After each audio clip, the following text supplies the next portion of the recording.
Welcome back, everyone, to the Nations Royale. I'm Toby, joined by Saint, and we have got more GLL Nations action coming your way. Hungary, once again, we have had the pleasure of seeing them a few times before, are going to go up against Norway in just a moment. Saint, what are you making of that upcoming fight? Well, Norway's a team in a region that we've not seen before, right? I mean, they weren't in Nations Royale Season 2, so they're a bit of an unknown coming into this.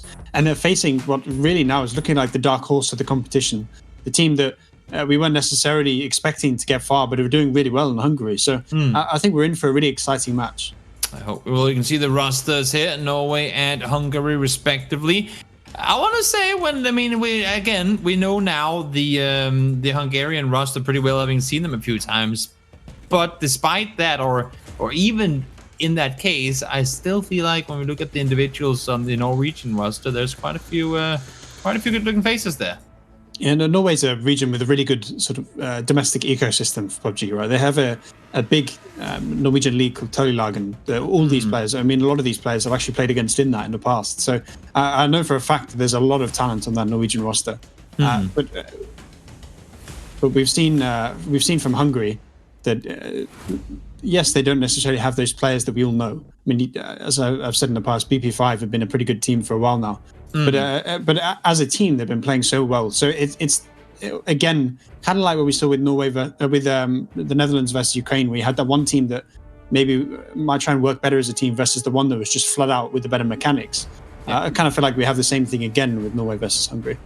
Well, we'll see if it's going to be the mechanically skilled that will win, or if it's going to be the other guys that will take home the victory in this tournament. This is a best of 5 for those of you guys who are tuning in just now and shouldn't have seen any of the previous engagements. It's a best of 5, and as far as I can see now with McKendy here, this is the most split we've seen two teams in a while. Yeah, I mean, I don't think we've seen one yet where we've not had a contestation at the start. Yeah, or at least one where there's been pressure, not necessarily fighting. So it looks like we're gonna have a little bit of a slower early game, but often that builds into like phase 4 that is manic. It's crazy when you have all 64 players alive fighting in those later games or the later circles. It gets so crazy, and allowing the fact that we have everyone that can get into the positions they want, get the loot they want, should make for a really fun game. I hope it will. Let's see. Norway over towards the western coast are getting themselves looted up. Dino is not looting Dino land. A little toxic, if you ask me. Should go down there in his natural habitat, but he'll suffice. He'll make do with where he is, and we'll see if that's going to be good enough for him. Norway, as I said, looting further towards the west, and I want to say in the old days of this map, there was more of a I guess you can say more of a discussion point in Castle having a big impact in terms of its positioning, but now that the rivers have frozen further down towards the south, it's easier to maneuver around. Like before, you were more dependent on, we have to cross there if we want to get vehicles with us. Now you can pretty much cross wherever. Yeah, before it was the gateway to half the map, right? Exactly. It was the way you get there. Now you can just bomb it across the ice. I'd really like one day to see it where we could like blow up the ice. You know, if you throw a grenade in the ice. True. FPS would be horrific. On the ice, even better. Well, the cars do it, right? The cars are worse than the ice, I know. But true. It kind of feels like now you might as well just not have rivers on this map. I mean, yes, I think it does make for a better play. I think it's actually a good thing. But it feels very odd and very like you compare it to Erangel Sanok, where the rivers are quite an important feature. Now they're just sort of a graphical feature and nothing more.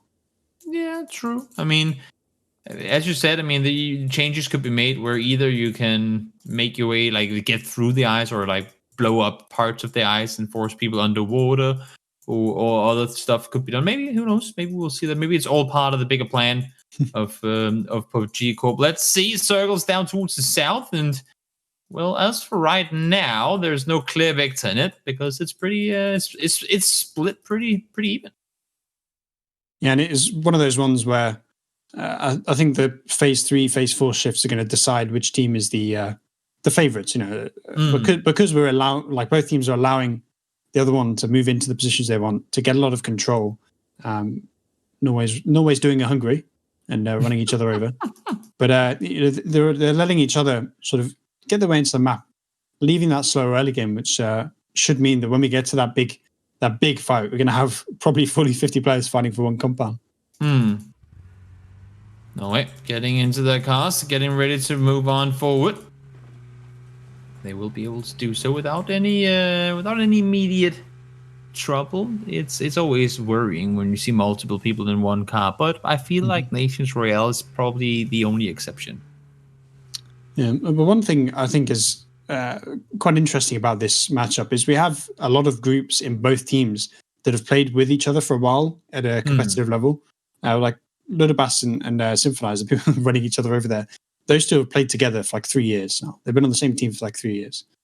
You look at a lot of that Norwegian roster is the same, where they've always been playing together, because it kind of feels like Norway as a region is historically like kept to those domestic rosters. We see people like Sweden, to a lesser extent Denmark, they often branch out onto international rosters, but Norway as a region tend to stick to those at least 3 Norwegians on a roster. And whether that teamwork that they have, the synergy that they will have from the fact that they've played together so much, I'm kind of curious to see if that's going to help them out, or if it's going to hinder them, where they break up into those little parts where they don't quite work as a full team. Yeah, exactly. That's what we've seen before. They feel like they have such a good overview or such a good grip of what's going on that they actually, like, the idea they have of spreading out ends up working against them. Well, it's a little bit rough. Ival on his own, the team captain, is getting pulled up on, and really there's no support for him, so he has to do something special here. He has to try and get 2 or 3 kills. That nade might be good. I don't think they're quite aware of where he is now. Disco Thought, what a name. People are being creative. People are being creative. No, but that support tried to come in for Ival, Bio and Disco. They both tried to come in and help out Ival, and both got knocked for their troubles. So there's a risk that they overcommit to this gunfight and overcommit to trying to save Ival and lose players for it. But it looks like for now they're going to back off. Sort of let him hide out. Yes, Hungary is aware that someone's here, but the fact that he's able to get into a position unnoticed means that maybe he can strike later. And if he can get like 2, maybe even 3 kills out of this, he's done his job. Yeah, it's going to be tough, but as you can see, those fall immediately. Magnum is there to get the kill. The Norwegian captain will. I mean, he hasn't been flushed yet, but I would assume to see a flush to follow. Yep, there you go. Thomas around the corner, gets the kill, and Genesis gets the better of Ival. And probably the most experienced player competitively going down early is maybe going to have an impact, but we'd speak time and time again about how every player on the team needs to have an impact. So it's not as bad losing your quote-unquote star player now as it would be if this was squads. If this was 4-mans and you lose your best player, you're in a rough spot. Ooh. Yeah. What's going on there? Circle. It's going towards the east. No, it's not. Wait, did they just blow up them? Well, they're not dead. I'm very confused. How are they not dead? Oopsie. But if the cars exploded, you'd think they're dead, but they haven't died. Yeah, maybe they got out of the vehicles and then got knocked. I'm not quite sure. I'm very confused, if I'm honest. Oh, it might fit the bike. So they were getting killed by their teammates. That's even worse. Now they are pushing on up here. You can see Boxpop does fall to blue. That's unfortunate, of course. Mons is by himself looking around, has both an MP5 and also an M249, which, I mean, I would again assume that the M249 was the better weapon in these situations, but let's see. How did that nade hit? Somehow that nade worked. They just threw a random nade up and got a knock out of it. The player that was running over and trying to help out Mons. And now 2 players go down, and Hungary's starting to open up a bit of a kill lead if they can get these knocks. Never mind. Of course, they've got those players knocked in the blue, haven't they? They're starting to die. Exactly. Foda does fall down, unfortunately, for him and his team. BLZS does get one down as well. Now let's see. That was that was the last 2 Norwegian players who kind of had this. You can't really call it backdoor potential, but now they've cleared out this whole compound, and that should I guess you can say be a little sigh of relief for the Hungarian roster. And they should be able to get those reses in. So now they've got that 3-man advantage. And yes, it's not as important in phase 2, but if they can keep that coming to the big fights, phase 4, phase 5, they should be in a really strong spot later on. And we look at this circle now. Norway's setting up on the southern side of that railway. So I think there's going to be a sort of an epoch in the game where the circle shifts either north or south. It really decides on the way the game's going to play out. The tempo, which team's attack, which team's defense. Exactly. Walking, looking for kills. Would love to see him do it, but it's not easy. More knocks. I think that's the 6th or 7th player I've seen knocked on the side of Hungary where there was zero impact. Like there was nothing to do with Norwegian players. Oh, They that just keep wrecking each other, which makes no sense. Norway does get the circle, though. Maybe that's a call for them to potentially get a win here as well.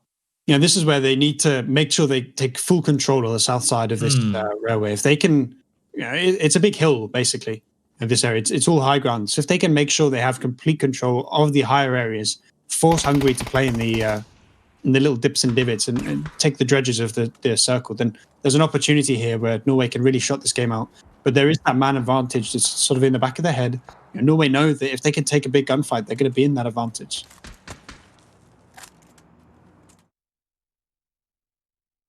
You gotta feel like Nova is gonna be like kind of the regroup point for Hungary. It's then, do they push out and across, or do they wait down there to potentially allow for Norway to take more control? It was Hungary versus Poland where we saw them send out flanking group right on Sanok. I think it was round 1, where they had the main force that hit the front wave of the opposing team, and then they sent a little group behind that was able to strike and win out the game. So I'm curious if they're going to flood this eastern road where they already have a bit of a footing. It kind of looks like they're going to do that and try and swing up behind on the hill. But it almost feels like Norway's set up for this. That they have so many players on the eastern side already that maybe this is a bit of an ambush. So you're saying there's a chance, and I think there might be. Hungary are wrapping around. Seems like they're committing to the push as well. At least more and more cars are coming down here. But I feel like the more time you spend in a vehicle, the more that's going to happen, and that's you exploding without a chance to make a counterplay.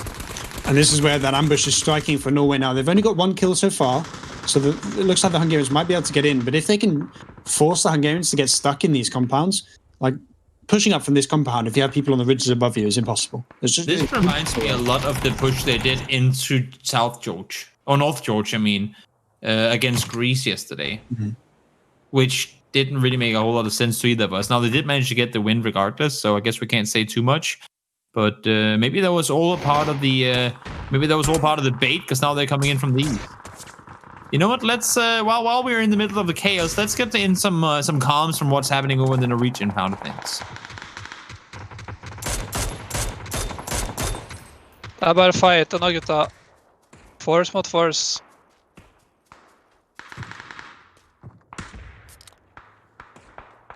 Dere som er helt sør trenger ikke bli stuck der nede. Prøv å komme dere opp på toppen og hold dem fra toppen. Come up on the top and hold from here or something. I think I heard force against force, so maybe they want like to put up a wall there. Folk hvis mulig da, sånn som Ramen nå. That's not your old friend. Den compound er lost nå, eller? Compound's lost.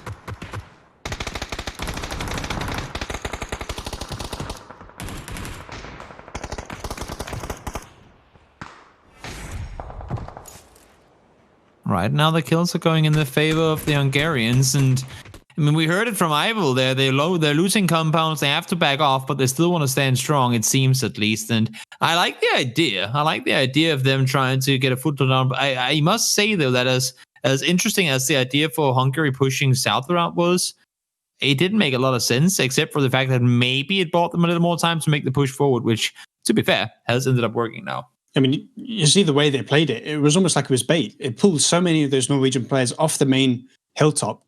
And then the main Hungarian force just drove straight up, just drove into that compound, which we then heard Ivel said they'd lost it. And all of a sudden, the Hungarians are just overwhelming the Norwegians. They've got a 9-man advantage. They've got players knocked all over the place. It just felt like it was really nicely executed. It looked a bit weird when Hungary sent that 6-man group around the south. They just used that as a bit of a smokescreen. They used that as the 200 IQ play to back off, force the Norwegians back. And it definitely seems to have worked out. And I kind of feel like now it's a bit of an unassailable gap for Norway. They're pulling it back. They've just got like 5 knocks in a row.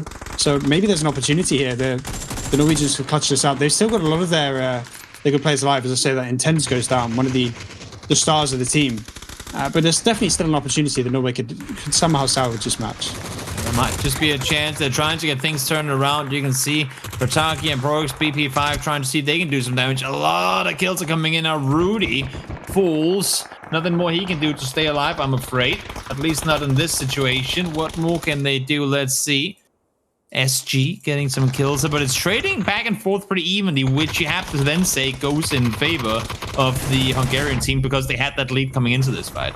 And the Norwegians finally got pushed off that rock that they'd held onto for so long. And that's where now the Hungarians have just split the Norwegian roster in half. On the northern side, and they can just start to rip them apart. We see the kill feed, all Hungary right now. Yeah. And they're 12-man advantage now. With a lot of players knocked already. It's becoming a rough one now. I think there we go. There's the victory. Hungary shut them down eventually, and a really intelligent play to bait the Norwegians off the hilltop and then find a way into that compound. And once again, a situation where it's, I don't know. I mean, it's the same way to me that Hungary wins every time. They never seem to be the team in control, and then somehow, boom, they just turn it. And then you got to give credit where credit's due. They get away with the wins time and time again. It just seems so chaotic and kind of uncoordinated. It kind of feels like they're looking for that chink in the armor. They're looking for that exact point where if they flood it, it will just get overwhelmed. And they found exactly. I think they recognized that there was only 3 or 4 players there, and they just sent, I think it was 15, maybe even 20 players towards it, and used that to break the front line of the Norwegians and just push through. And it ended up in a really one-sided match for Hungary.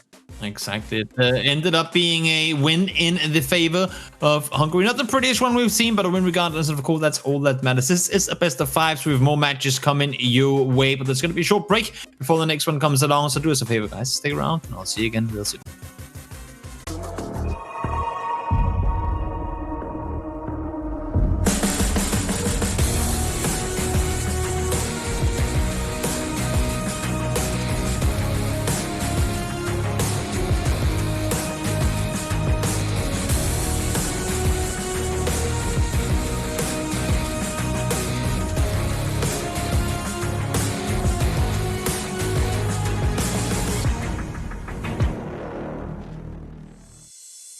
Hungary brings home game number 1 up against Norway in what now has led me to know that they have an expendable amount of people whose only task is to drive down the road, get exploded, so the remaining Hungarian players can flank around the side and win games. It worked out somehow for them. I think it's the first time we've seen a team that's so willing to bait some of their own teammates to get that big fight, and it seems to be working really well. I mean, the only team that has defeated Hungary, given the fact they're still in the tournament, it has been Russia, right? And even then, yes, I think it was a 3-1 in the end. That was a really close match. Yeah. And yes, it was. Russia has now been beaten by Turkey 3-0, but I'm looking at Hungary and thinking, is this one of the teams we'll see in the grand final?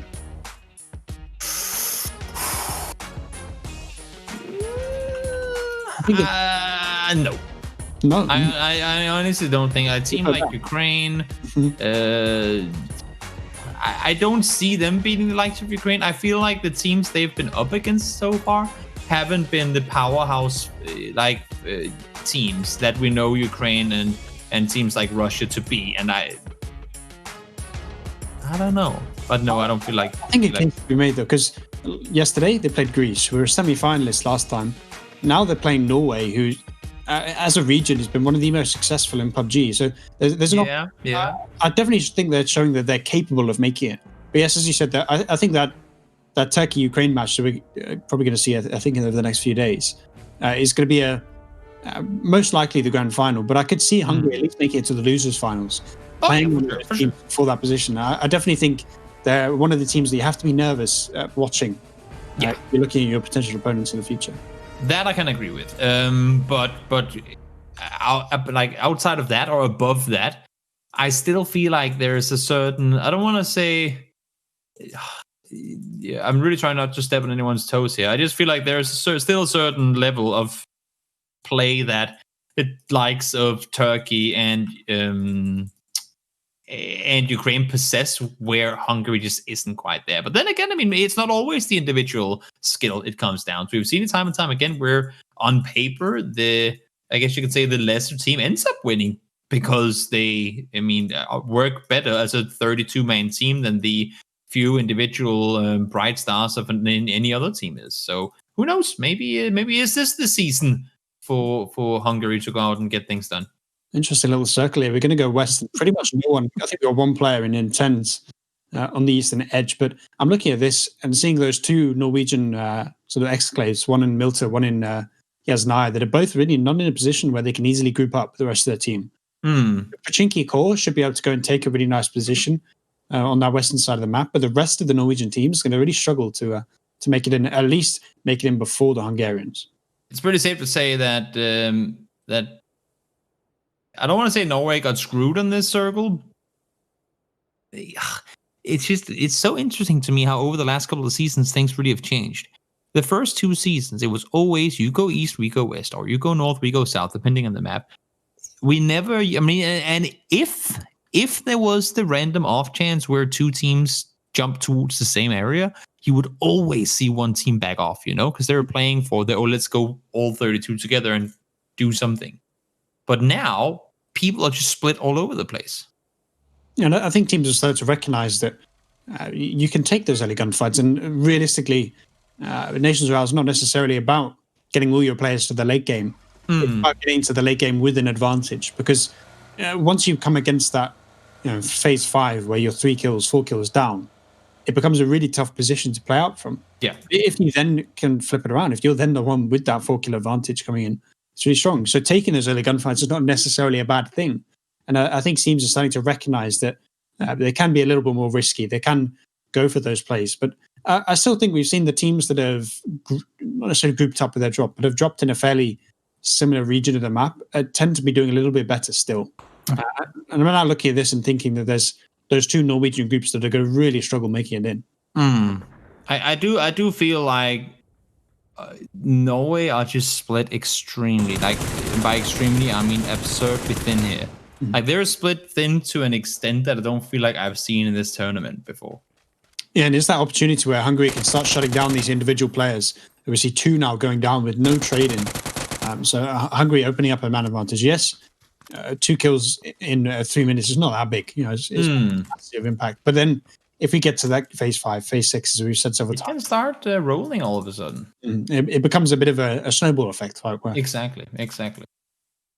Can very quickly get out of hand and go in the favor of the opposing team. And we've seen it before. I mean, sometimes it's literally just that 1 kill on a guy who was in the position to be a nuisance to you, where once he's dealt with, the remaining players can push on through. But it seems like, at least for now, the Norwegian team does find a response. Tegas finds Benny O, and now they get him down. Maybe that's gonna a sign for things going in their way.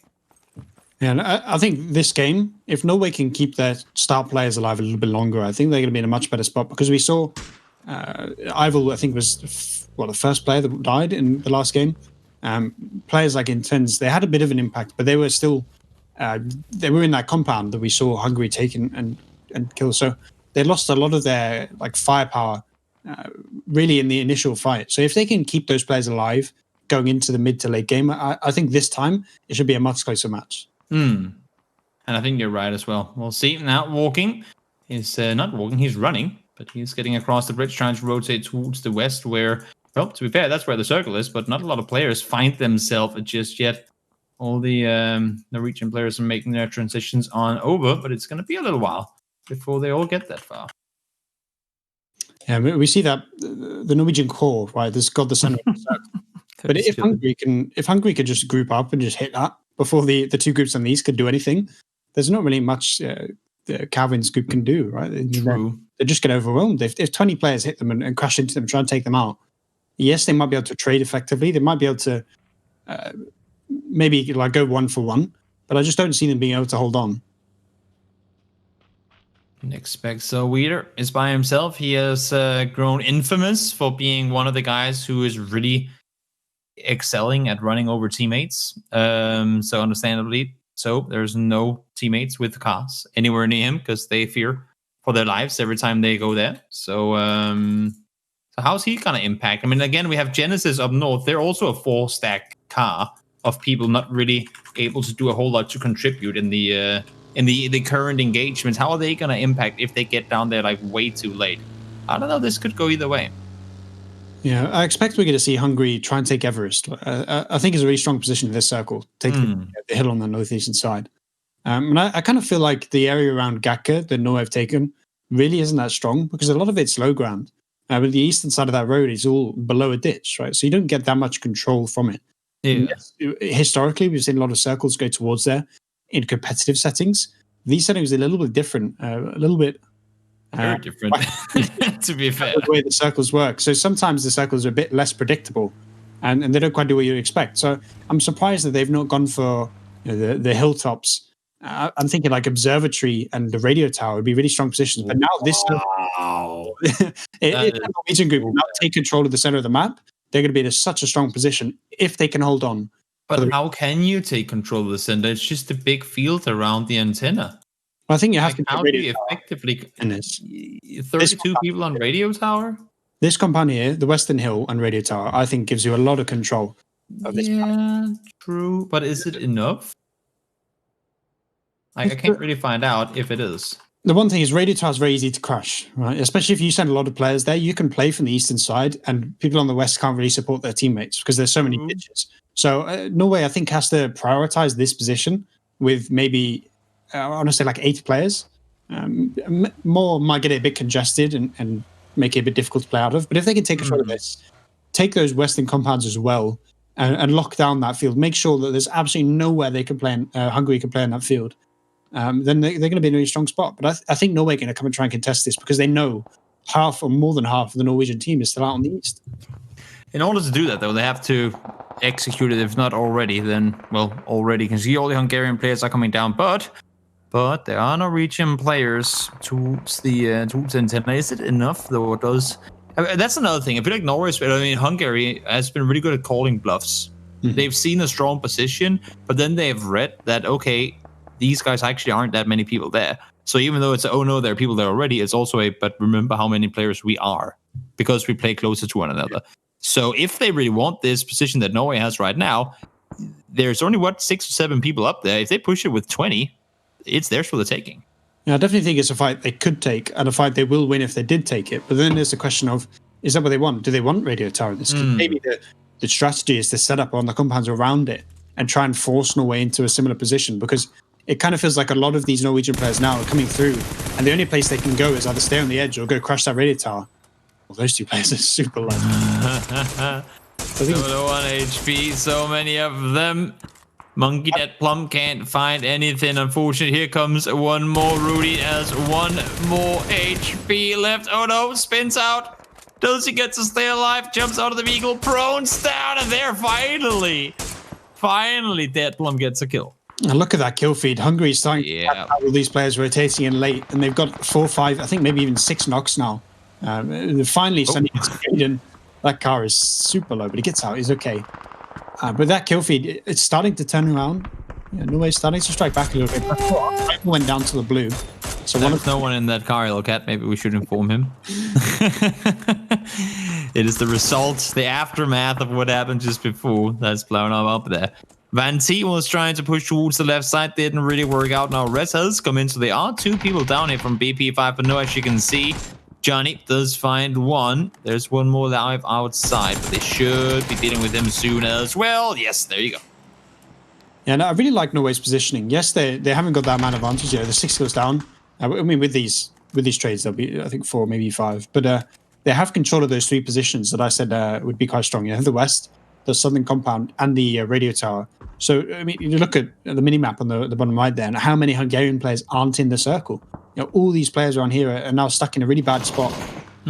Most of them have to play on foot as well, because they've shot out the vehicles from the Norwegians, and they've left a lot of their own cars, so there's not really many places they can rotate to.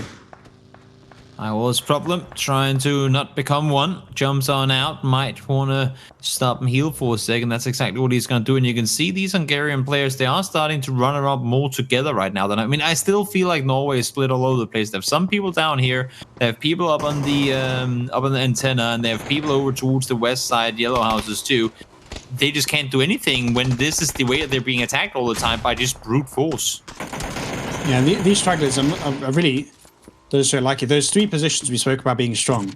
I want to see Norway just commit their whole roster to those 3 spots, not have these little pockets that Hungary can overwhelm and push the man advantage in their favor. Because now 7 kills, they can start to do this. They can start to overwhelm the Hungarians.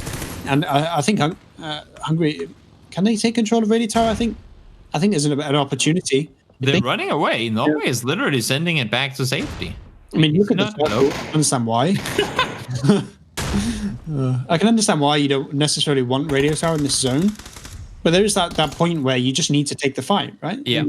the more you back off, the more players you lose untraded like this, and the bigger that man disadvantage becomes. And just one by one, they're falling down now. 10-player disadvantage already. You can only spend so much time with your back turned, and it's showing right now why they shouldn't. I mean, and I agree with what you said. It might not always be the place you wanted to have the fight, but sometimes you got to stop and take that fight, and because if you don't, you're just not. I mean, it's not going to work. And you can see right now, I think whenever they started running back the Norwegian players, they had 18 or 19 players, which means the last 5-6 players have gone down trying to retreat, and that's. I guess instead of retreating, had the remaining 13 then come up to help, maybe the outcome would have been different. Yeah, it's that choice. Do you retreat or do you counterattack? And I just feel like in Nations Royale, you have to always go for the counter. You have to always collapse when you see a fight happen and just make sure that that's where the big gunfight happens. Because once you start turning around like this, as soon as people crest those ridges and they see you running away, they just got 3 shots on you in the back and they can start picking you off one by one. And Norway, they had a pretty coherent front line. They had a really defensible positions, and because they left, they started getting spread out, started having these stragglers left in the little compounds. And Hungary's just remained as this big blob that's just one by one picked off the little compounds and pushed that man advantage to 13. And realistically now, you have to see something magical from Norway if they want to have a chance to get through this. Here comes all the Hungarians. They're sending it forward. I think they're aware that there's someone inside this smoke. You can see everyone that's walking around just waiting for it to fade away. They're not giving up on this one. Fine auto. Now he's running out and spotted. Doesn't even get a single knock with it. 9 versus 25. Hungary is sending it full speed forward, and again. We've talked about it so many times. They're doing the same thing they did against Greece. Read that they're split, call the bluff, and just start throwing fists. Yeah, but there's a lot of Nox players from Hungary now. True. Just got like a triple or quad spray down there. So there's an opportunity here where they can turn it around. But finally, Fister and Lillebassen go down. And this compound is cleared out. So a lot of those reses should come in. And now there's only 5 alive. Realistically, Norway are out of this match. You would have to think so. AP and Tico, let's see what they can do. Finds one, but goes down and return every single knock they get on their side. Now they need to take 4, maybe even 5 players down with them on the other side in order to kind of even the numbers. It's not going to happen. Joey does find 1. Tico is there to find the second. Now we're talking 5 versus 16. Should they be able to get the flush? Make that 4 versus 16 because AAP isn't counted for either. Walking Fools, make that 3 versus 16. It's looking grim. I don't like the odds, but who knows? Maybe Joey can do something. 2 versus 16. Needs to show us something special. 1 versus 16. Yeah, I mean, there's only so much you can say when it's just such an overwhelming disadvantage for one guy to do. He has to pull off something absolutely magical. And he's not even going to get one. No, he goes down. Oh, there is one more. Where's the last guy? Oh, there he was. There he was. It was Chico. He was found in the end. Down goes Tigo, and down goes Norway, the second time in a row now, which gets us, yet again, to these 7-match games where Norway, if they want to win this, has to win the next 3 games in a row. Now, last, I guess you say match, we could say, Sanok, it never really became the turning point that we thought it maybe could have been, but it was close. And now we're back there again. 2-0 to 1 team. We're going over to Sanok. Is this when Norway turns it around? No. I think they might win this match, but with the way they're playing, the style that they're trying to bring to this, it just feels like Hungary has that perfect counter, right? And yes, like Sanok is the gunfight map, as you said, for the whole broadcast, the whole of Nations Royale. So there's an opportunity that, Norway might win that map if they can get a big gunfight, like we saw the Netherlands get in the last series. But realistically, I just feel like the Hungarian team is playing so well together that when we go to your next, your Miramar, and then if we somehow get to the Erangel of the 5th match, I just feel like Hungary is just such a big advantage in those maps. I'm still kind of baffled by how both these teams split so thin in the beginning. It's pretty clear to see that they're doing like 3 8-man jumps, or even less than that in some cases. So they're staying within their platoons. It's so all over the place. And yes, I get that you want to have some circle control early, and maybe you're lucky that the circle comes to you. But then you're still only going to be 8 people there. Might as well just push in together. Yeah, and I think with this circle, we saw that group around Pachinki. They were able to get such a great position in the zone, right? They got towards that radio tower. But the fact that the rest of the team couldn't join in, and I think Norway lost like 5 or 6 players in our rotation coming in. So the fact that they weren't, as a group there, they weren't able to retain control of the radio tower and and stop people from getting into that field was really why they lost this match. It sure was. Guys, there is, well, maybe there's 1 game left, maybe there's 3. It's all up to Norway and seeing if they can turn this one around. Hungary's up 2-0. We're going to take a short break and then we'll be back and ready in just a moment.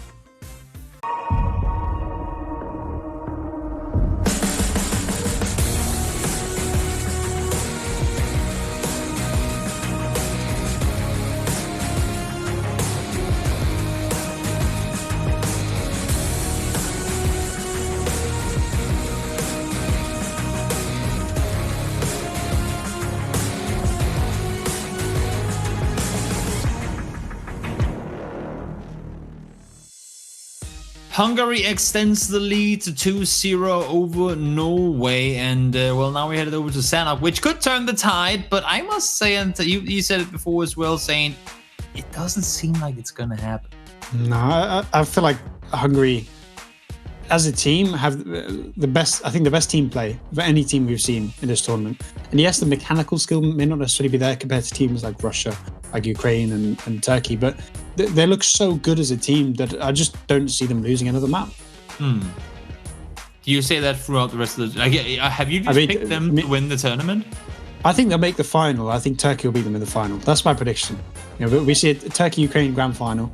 Yeah. Turkey wins.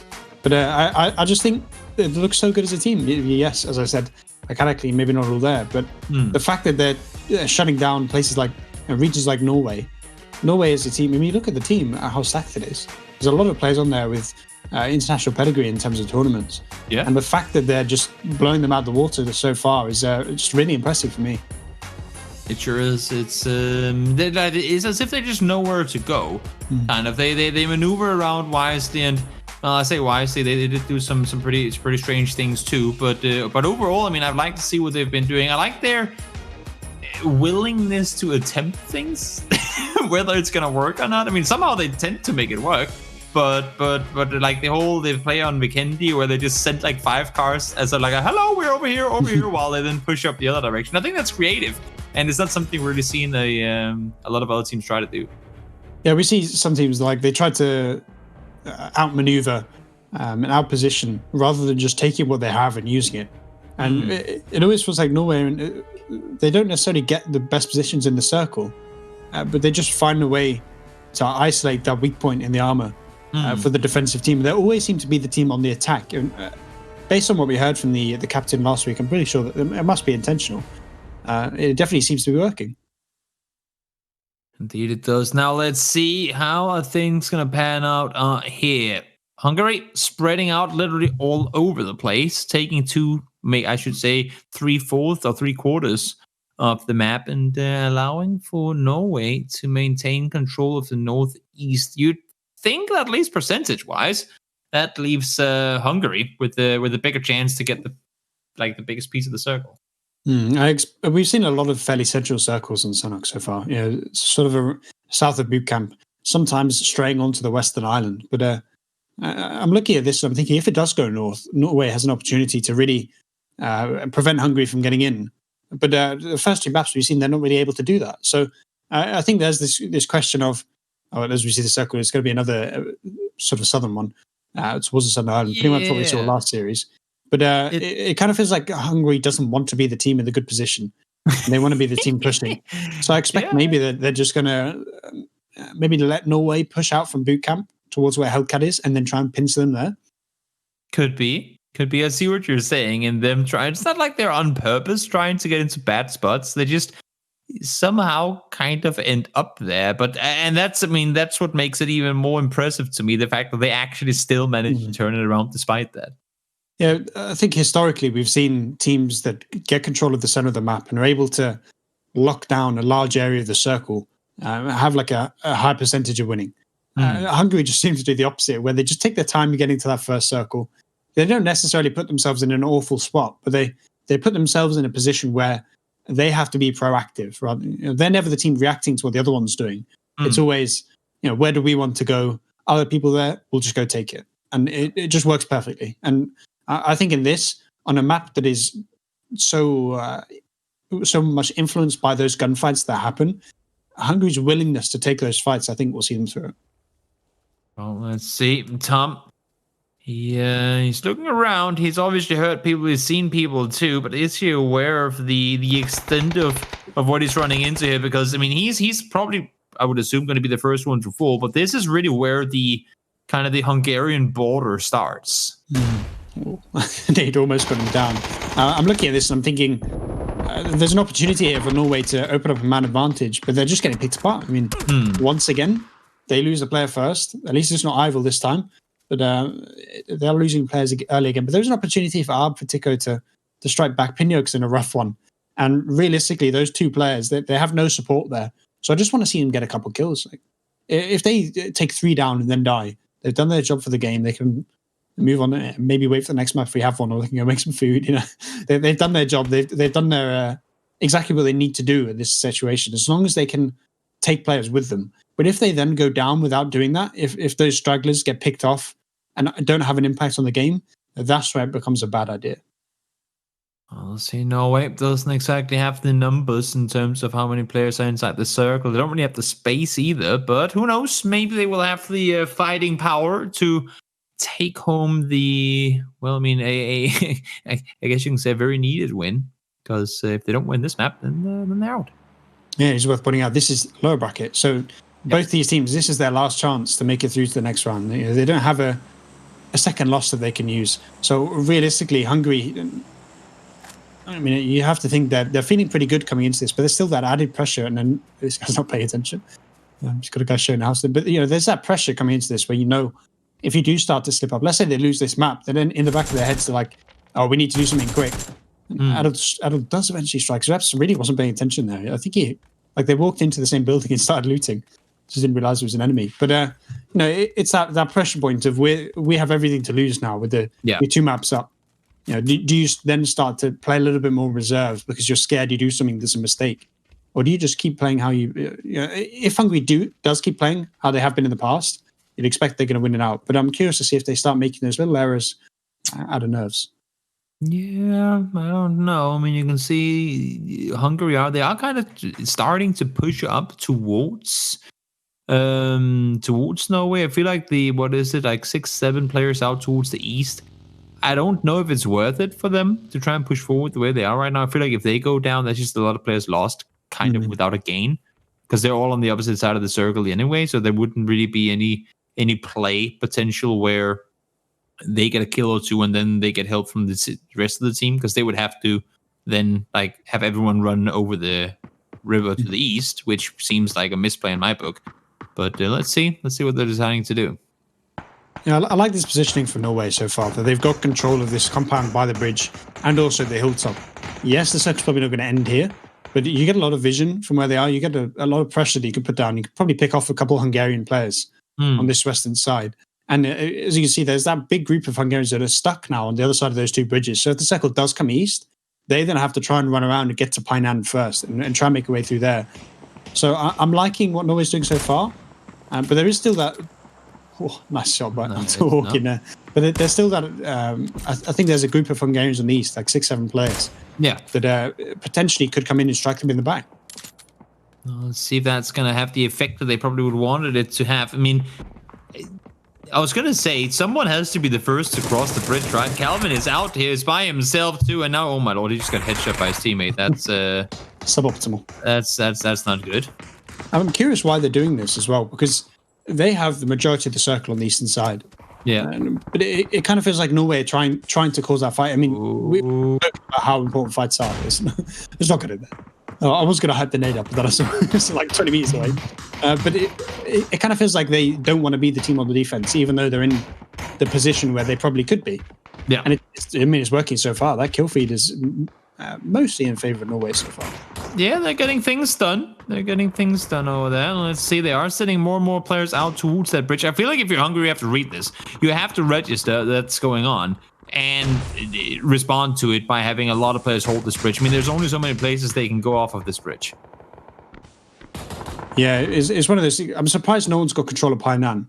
right? I'm surprised no one's moved down and taken that city. We have players over there, but that really is a massive position you can cross over. There's so many routes in that little city where Hungary can get to the eastern side, but it feels like Norway just want to get that early gunfight out of the way and just want to properly stop Hungary from getting anywhere near the circle.